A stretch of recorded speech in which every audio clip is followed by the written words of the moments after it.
ঘরে বসে অনলাইনের মাধ্যমে যারা ব্লক প্রিন্টের উপর প্রশিক্ষণ নিতে চান তাদের জন্য আমাদের এই কোর্সের আয়োজন করা হয়েছে।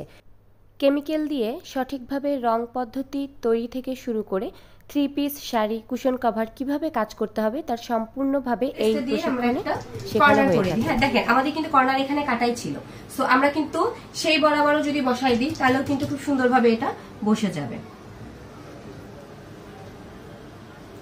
আমরা এখানে একটা কালার দিয়ে এখানে কাজ করছি। আমরা ফাইনাল লুকটা নিব এবং কেন আমরা কর্নার কেটে কুশন কভারটা তৈরি করেছি তার সেটারও বিস্তারিতটা আমরা আবার একটু রিকল করব।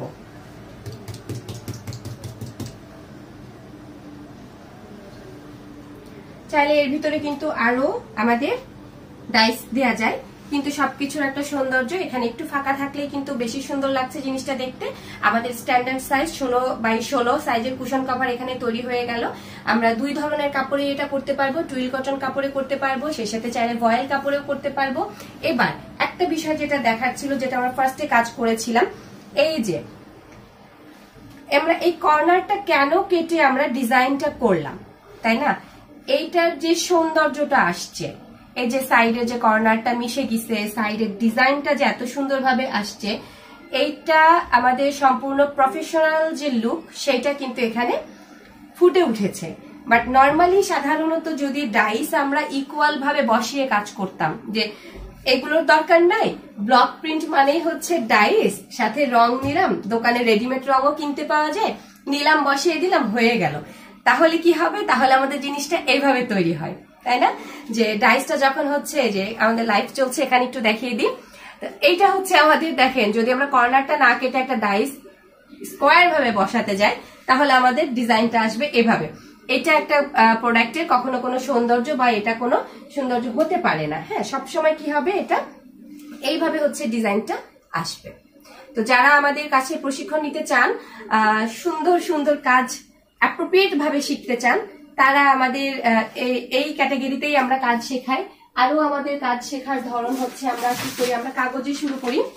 আমরা সবসময় কাগজে শুরু করি, আমরা কখনো ফার্স্টে আমাদের কাপড়ে শুরু হয় না, কাগজটা করে মেনটেন করতে হবে। এই যে হাতটা যদি সোজা না হতো তাহলে কিন্তু এই যে ডাইসটা বসানো, আমরা এখানে 1/2 ইঞ্চি দাগ দিয়ে রেখেছিলাম, কেন? যাতে এটা সেলাইয়ের মধ্যে চলে না যায় ডিজাইনটা। বাট যখন আমরা দাগ টেনে কাজ করব না, তখন কিন্তু আমাদের হাত সোজা করতে হবে, তখন আমরা এই পদ্ধতিতে কিন্তু প্র্যাকটিস করে আমাদেরকে হাতটা সোজাভাবে আনতে হবে, তাই না? তো এটা হয়ে গেল আমাদের একটা কুশন কভার। এবার আমরা হচ্ছে জলছাপে চলে যাব। আজকে আমরা জলছাপটাও শিখবো, একই সাথে জলছাপটা আসলে কিভাবে হয়। জলছাপ দুই ভাবে হয়, একটা হচ্ছে সেম কালার, একটা হচ্ছে লাইট ডিপ কালার। যেমন লালের উপরে সাদা, এটাকে কখনোই জলছাপ ধরবে না বা জলছাপ বলবে না, এটা ব্লকের ডিজাইন। জলছাপ হচ্ছে এই যে লালের উপরে আমরা যে মিষ্টি কালার একটা শেডটা দেওয়া হয়েছে, এটা হচ্ছে একটা জলছাপ। আর একটা জলছাপ হবে সেম কালার, লালের সাথে লাল, সাদার সাথে সাদা, এই ধরনের কালার গুলোকে হচ্ছে জলছাপ বলে। তো আমরা এবার সাদার উপরে একটা সাদা জলছাপ করব এবং নর্মাল একটা ভয়েল কাপড় জলছাপ দেওয়ার পরে কত সুন্দর লাগে সেটা আমরা একটু দেখবো।